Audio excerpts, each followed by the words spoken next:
Good afternoon, everybody, and thank you for joining today's COVID-19 update. As of today, we have had 875,903 COVID-19 cases, 997 new cases reported since yesterday, 1,147 people in the hospital, and sadly, 11,552 people who've died. We continue to think about and pray for those who've lost loved ones or who are battling this illness. North Carolina's mission remains fast and fair when it comes to administering vaccines. Today, I'm proud to share that our state has fully vaccinated more than 1.1 million people. With almost 8 million adults in our state, there's more work to do, but this is a huge milestone. This puts us even closer to a time when we can hug our loved ones and gather without fear of severe illness. I'm grateful for the vaccine providers across our state for working hard to get shots off shelves and into arms.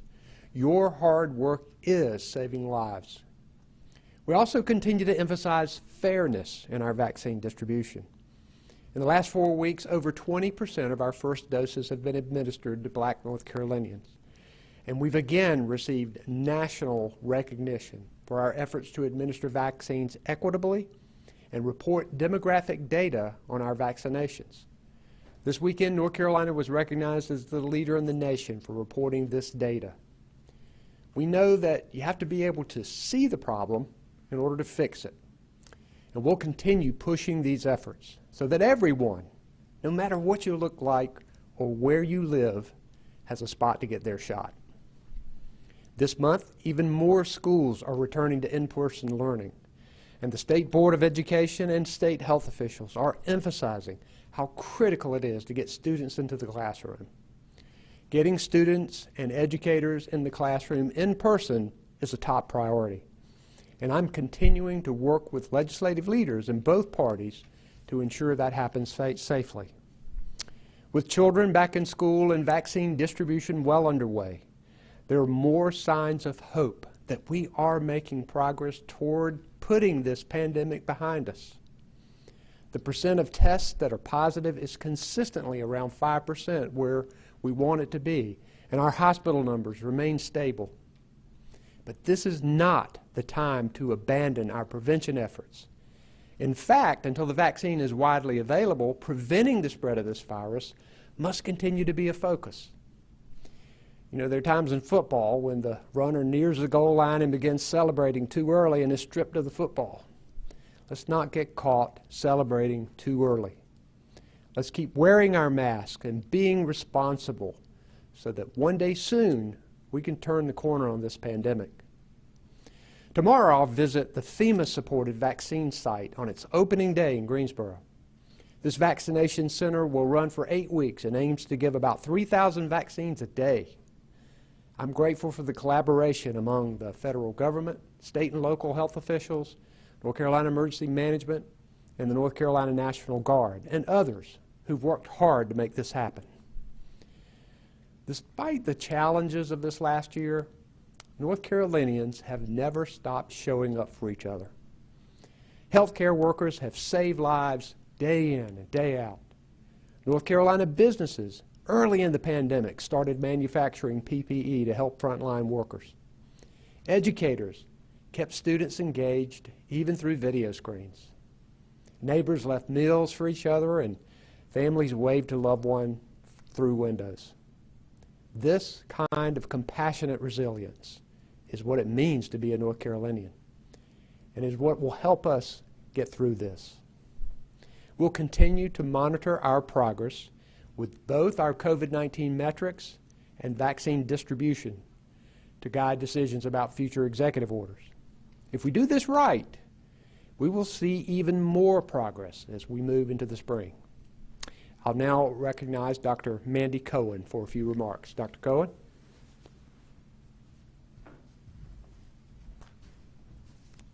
Thank you, Governor. As the governor said, getting to 1 million people fully vaccinated is quite a milestone. I'm so grateful I got my shot last Friday from the Wake County Public Health Team.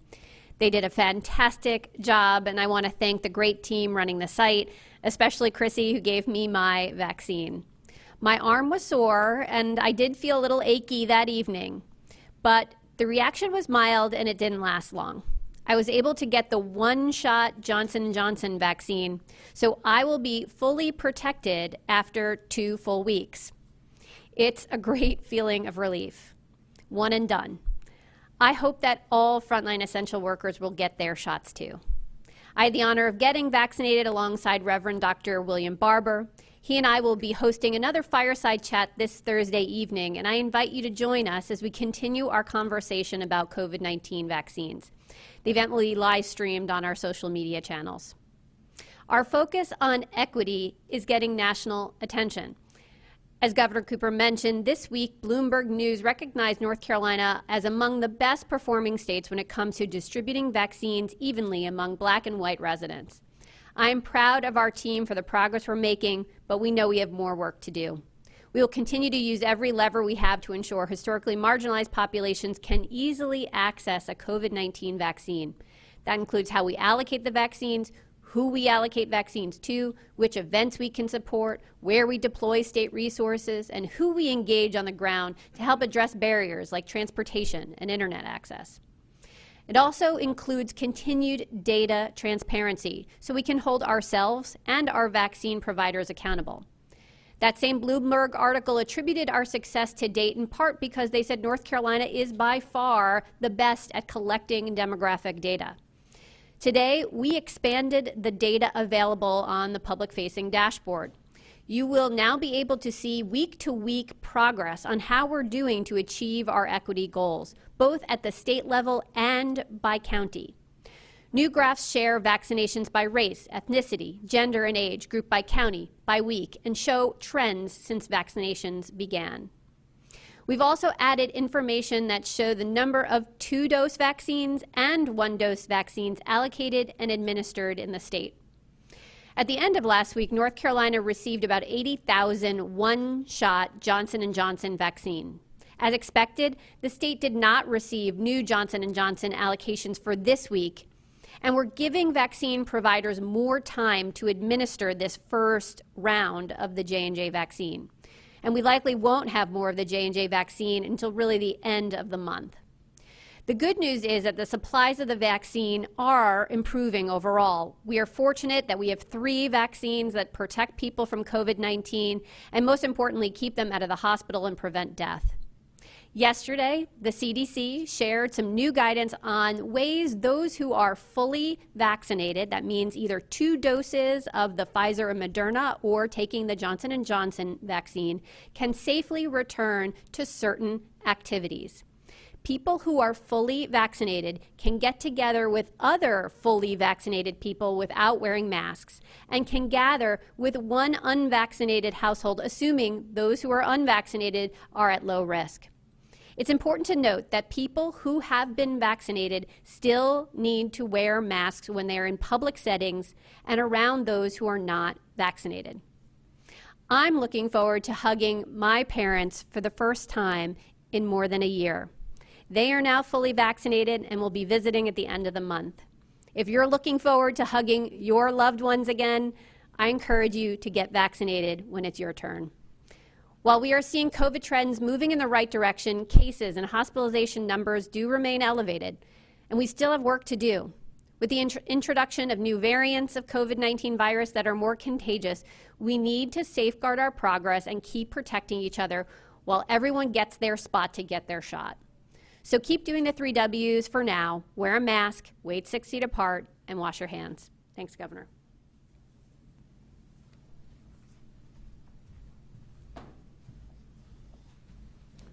Also with me today is Secretary of Public Safety Eric Hooks and Emergency Management Chief of Staff Will Ray. Cameron Larson and Monica McGee are our sign language interpreters, and behind the scenes, Jackie and Jasmine Mativier are our Spanish language interpreters.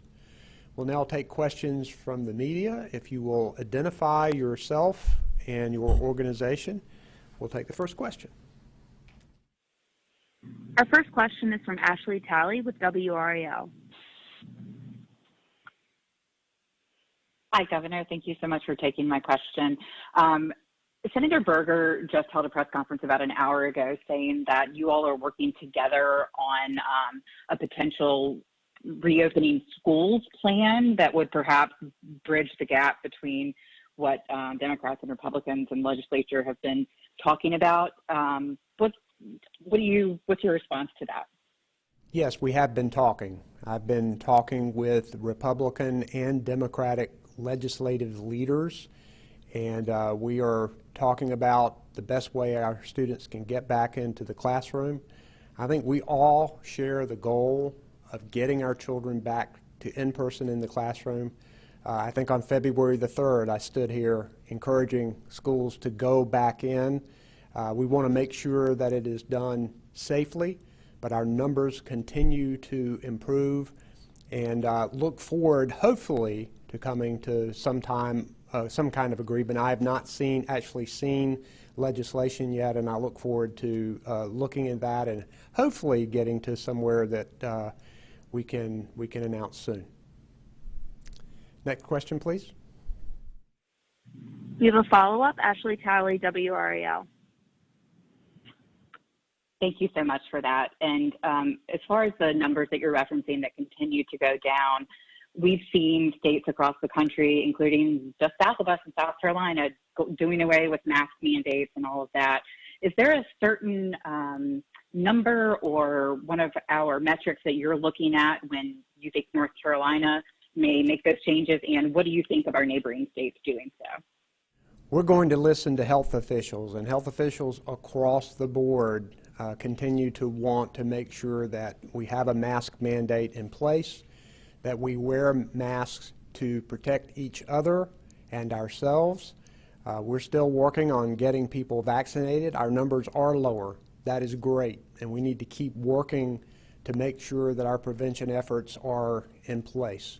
So we don't intend to lift the mask mandate in North Carolina, and look forward to even better numbers and more progress ahead as we get more people vaccinated. Next question, please. Our next question is from Dawn Vaughn with the News and Observer. Hi, Dawn Vaughn with the News and Observer. Wanted to ask also about that Senators Berger and Ballard press conference. They were saying they're hoping that there'll be some agreement announced later today, and that it would be legislation that you would sign. Can you tell us where you are on that negotiating and the compromise to have the students come back? Like I said earlier, I'm waiting to see legislation. I haven't seen it yet. I certainly want to reach agreement on this issue and hope we can soon. Next question, please.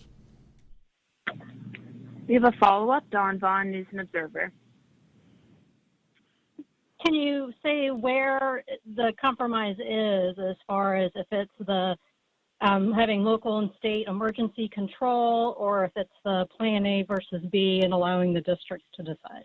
Can't talk about that right now because we are in discussion. As I said earlier, I've been talking with Democratic and Republican leaders in the state legislature. Our numbers are getting better. We want our children back in school safely, and we hope that we can have a compromise bill soon. Next question, please. Our next question is from Richard Craver with the Winston-Salem Journal. Yes, Governor, this is Richard Craver with the Winston-Salem Journal. Given the nature of what you were discussing about phased-in reopening, there's been at least a couple of bills that have been introduced, one in particular about bars and restaurants, to allow them to fully open. Given your stance on those such bills back in 2020, have you had a chance to review and consider whether you would be in agreement, or would that be something that you'd be opposed to? Well, we have an executive order in place that has bars at 30% capacity indoors and more than that outdoors with appropriate masking and social distancing.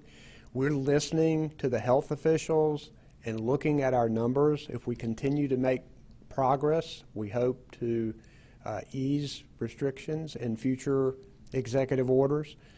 We're going to continue to encourage people to wear masks and be responsible, because that's the way we can keep our numbers down until people are fully vaccinated.